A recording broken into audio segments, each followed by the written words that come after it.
열왕기상 12장 1절부터 11절 말씀입니다. 한 절씩 교독하도록 하겠습니다. 르호보암이 세겜으로 갔으니 이는 온 이스라엘이 그를 왕으로 삼고자 하여 세겜에 이르렀음이더라.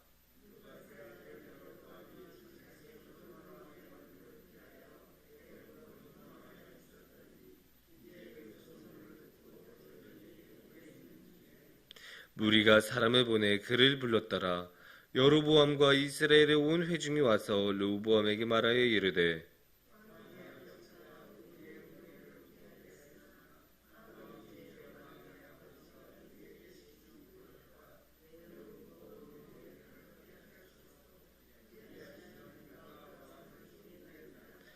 르호보암이 대답하되 갔다가 3일 후에 다시 내게로 오라 하매 백성이 가니라.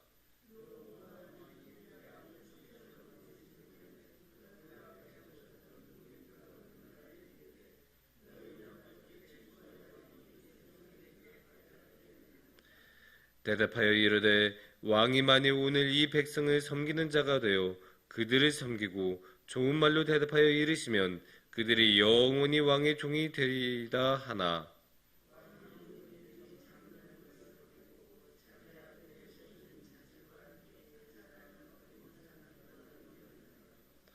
이르되 너희는 어떻게 자문하여 이 백성에게 대답하게 하겠느냐. 백성이 내게 말하기를 왕의 아버지가 우리에게 매운 멍에를 가볍게 하라 하였느니라.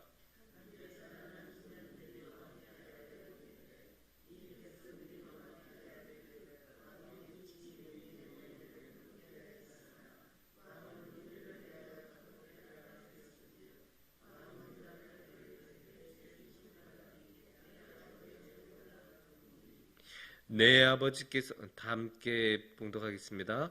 내 아버지께서 너희에게 무거운 멍에를 매게 하였으나 이제 나는 너희의 멍에를 더욱 무겁게 알지라.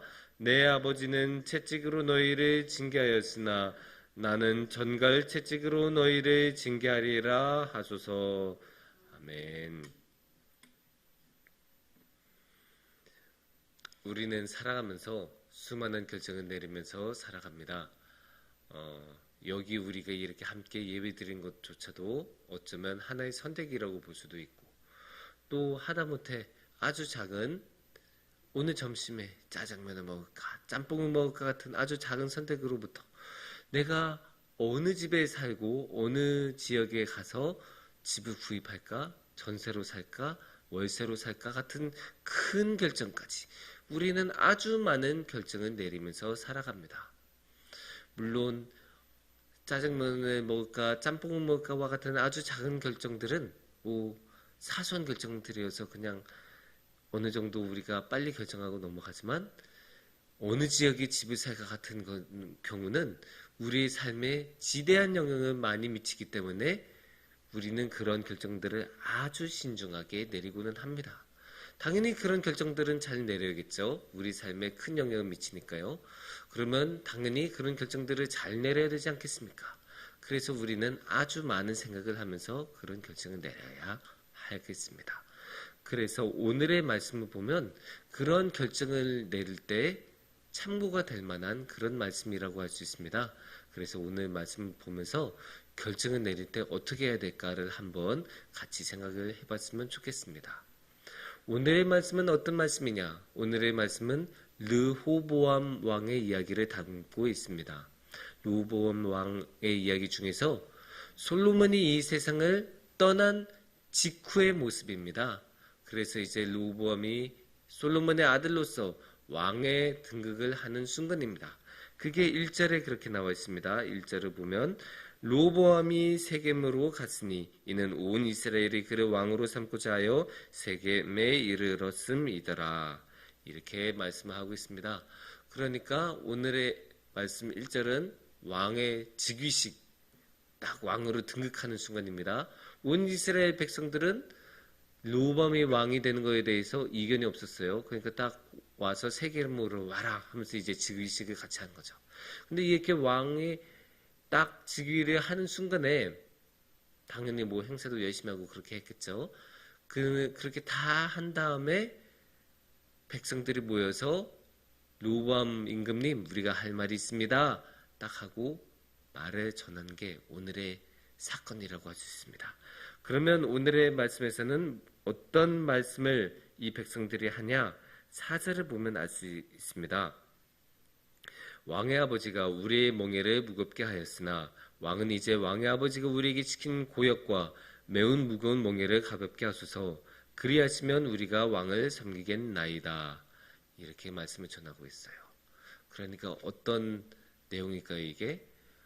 르호보암 임금님, 그동안에 솔로몬 임금님이 계실 때는 우리가 엄청 많이 일했거든요. 세금도 많이 내고 노역도 엄청 많이 했어요. 근데 이제 뭐 지금까지 한 거는 우리가 이해합니다. 성전도 지어야 됐었고 또 임금님의 왕궁도 지어야 됐고 그러니까 우리도 열심히 일하지 않았습니까? 근데 이제는 다 지었지 않습니까? 그럼 이제 좀 그만합시다.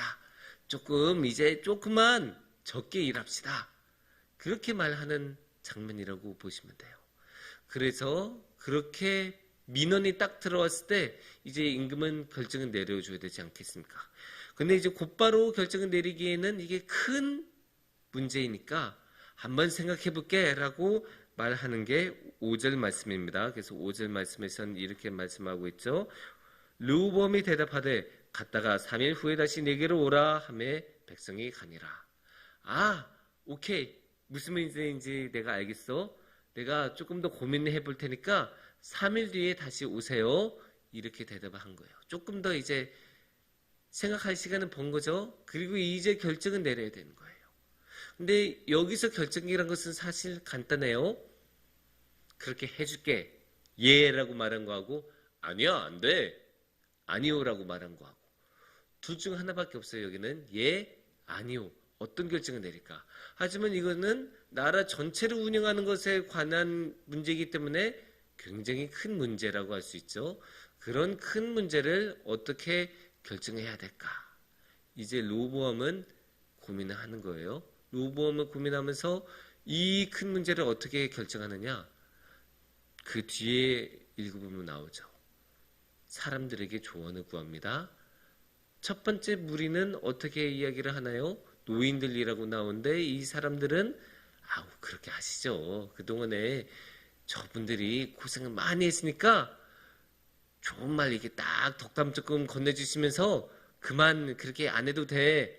세금 적게 이제 내자. 이렇게 말해주면 저분들은 영원히 임금님을 따를 것입니다.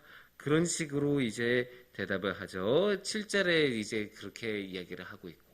그러면 반대로 또 어떤 이야기를 하고 있습니까? 어떤 이야기를 하냐?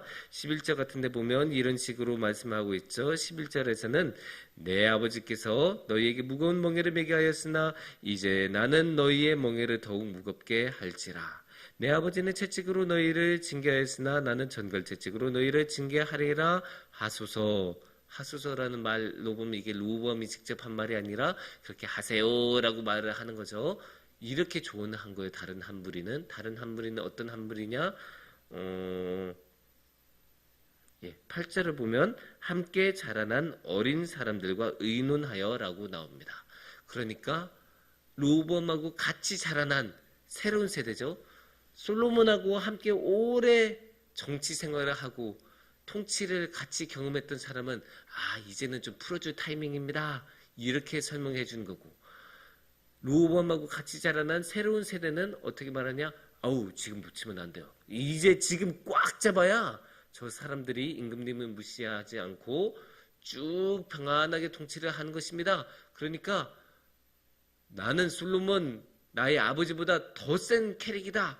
이렇게 말을 해야 된다고 조언해 주는 거예요. 두 가지 조언이 팽팽하게 맞서고 있죠. 그런데 여기서 어떻게 결말이 난지는 사실 우리 모두 알고 있죠. 그런 결말이 어디서 정확하게 나오냐? 8절을 보시면 정확하게 나와요. 8절을 보면 이렇게 말씀을 하고 있죠. 왕이 노인들이 자문한 것을 버리고 그러면 여기서 이제 어떻게 진행이 될지 나오죠. 예라고 말한 사람들의 조언은 버리고 그러니까 그렇게 안 하겠다는 거 아니에요? 그러면 어떤 의견에 따르겠습니까? 같이 자신이 자라난 친구들이 해줬던 조언 지금 엿보이면 안 된다. 지금 세게 잡아야 된다. 아니오라고 말하고 나는 더 할 거다라고 말해라. 이 조언을 채택한다는 이야기입니다. 이렇게 결정을 내렸어요. 뭐 이렇게 결정을 내릴 수도 있죠. 조언을 듣는 것까지는 진짜 할 수 있는 이야기고 그 다음에 결정을 내렸는데 우리는 이 결정 보면서 왜 이런 결정을 내렸을까 이렇게 말도 하고 아이고 함께 오래 정치 생활을 했었던 그런 경험 있는 사람들의 말을 들었어야지 그렇게 어린 사람들의 뭘 한다고 그 어린 사람들의 조언을 들었을까 이렇게 생각하실 수도 있고 여러 가지로 생각할 수도 있어요. 하지만 여기서 르호보암이 결정을 내릴 때 결정적인 잘못을 한 게 있어요. 여기서 르호보암이 했던 결정적인 잘못은 누구의 말을 들었냐 뭐 어린 사람의 말을 들었다 나이 든 사람들의 말을 무시했다 이런 게 중요한 게 아니에요. 진짜 중요한 거는 이 결정을 내릴 때 하나님이 없어요. 여기 어디에 하나님이 계십니까? 하나님이 조금 더 안 보여요. 아니 예언자를 부를 수도 있지 않습니까? 성전 완공이 됐는데 그러면 성전에 가서 제사장 만나고 면담하고 상담받고 제사 드리면서 할 수 있는 거 아닙니까? 솔로몬은 어떻게 했어요? 맨날 기도하지 않았습니까? 딱 성전 완공이 된 다음에 1000번씩 기도하면서 하지 않았습니까? 다윗이 어떻게 했어요? 그 바쁜 와중에 그 전쟁의 그 첨예한 순간에도 하나님께 기도드리면서 하나님 어떻게 할까요? 제가 지금 나가야 됩니까? 여기서 멈춰야 됩니까? 그런 것까지도 질문을 하면서 다윗은 결정하지 않았습니까? 그렇게 기도할 수 있는데 기도했습니까? 아니에요. 예언자한테도 물어보지 않아. 제사장한테도 물어보지도 않아. 기도도 하지 않아. 물론 우리가 바쁘다 보면 너무 바쁘고 기도를 계속했는데도 하나님은 응답을 못 들었는데 결단을 내려야 하는 순간에 있어요. 그러면 어쩔 수 없이 우리가 결정을 내려야 되는데 그러면 우리가 보통 어떻게 하냐? 그동안에 성경 말씀에서는 어떻게 했었지? 그동안에 내가 믿던 하나님은 어떻게 하셨지? 그런 거를 생각하면서 결정을 내린 것 아니에요?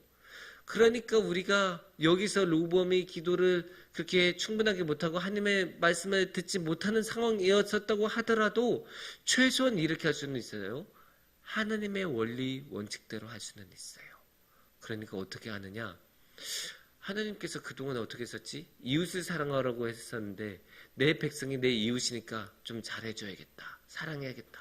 이렇게 할 수도 있고 아니면 저 백성들이 지금까지 노역 맨날 하느라 농사도 제대로 못 짓고 가난해졌는데 하나님께서는 항상 가난한 사람들의 편이었으니까 나도 이참에 가난한 사람의 편을 들어서 저들의 노역을 조금 더 가볍게 하고 세금을 조금만 걷어야겠다. 이렇게 결정할 수도 있는 일 아닙니까? 하지만 그런 식으로 했습니까? 아니에요. 르호보암의 결정에서는 그 어디에도 하나님은 안 계세요. 뭐만 있냐? 나만 있어요. 나는 내 아버지보다 크다. 이거 하나 이야기하고 싶어서 내 새끼손가락은 내 아버지의 허리보다 굵다. 내 아버지는 채찍으로 너희를 때렸지만 나는 전갈 채찍으로 더 세게 할 거다. 이렇게 선포하고 있는 것 아닙니까? 그 하찮은 나 때문에 나를 더 크게 부각하고 싶기 때문에 하나님은 없고 나만 그렇게 드러내려는 그 욕심 하나 때문에 여기서 르호보암은 이 중대한 결정을 그런 식으로 내려요. 참으로 안타까워요. 왜냐? 이 결정 하나가 이스라엘 민족의 수백 년을 결정하기 때문이에요. 이 르호보암의 결정 하나가 앞으로 어떻게 돼요? 이것 때문에 나라가 나눠지고 북이스라엘과 남유다로 나뉘죠. 그리고 그대로 수백 년을 흘러가지 않아요. 않습니까? 그러니까 이 결정 하나가 그렇게 큰 결정이에요. 물론 르호보암은 이 결정을 내릴 때 몰랐을 거예요. 아마 이렇게 큰 후폭풍이 오고 이렇게 큰 결과가 나올지에 대해서는 생각을 못했을 수도 있어요. 못했을 가능성이 높아요. 그러니까 우리는 여기서 이런 것들을 생각해야 돼요.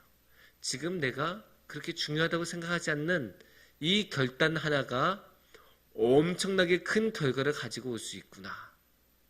그러니까 그런 결정 내릴 때 하나하나마다 우리는 어떻게 해요? 기도로 하나님께 물어보면서 성경을 읽으면서 결정을 내려야겠구나. 이렇게 르호보암처럼 하면 안 되겠구나. 타산지석으로 삼고 우리는 이 결정 하나가 엄청난 결과를 만들어낼 수 있으니까 항상 기도로 하나님께 지혜를 구하면서 나아가야겠구나. 최소한 하나님께서는 지금까지 일을 했으니까 나도 그렇게 해야겠구나. 이런 하나님의 원리 원칙이라도 생각하면서 결정을 내려야 합니다. 그게 우리가 하나님을 믿는 사람으로서 내려야 하는 결정의 방법입니다. 그렇게 우리가 결정을 내리면서 살아갈 때 그래서 항상 하나님을 붙들고 하나님께 물어보고 하나님을 바라보면서 우리가 결정을 내리면서 산다면 하나님께서도 우리에게 항상 지혜를 주시고 올바른 길로 인도해 주시면서 우리의 삶에 많은 복을 허락해 주실 것입니다. 함께 기도드리겠습니다.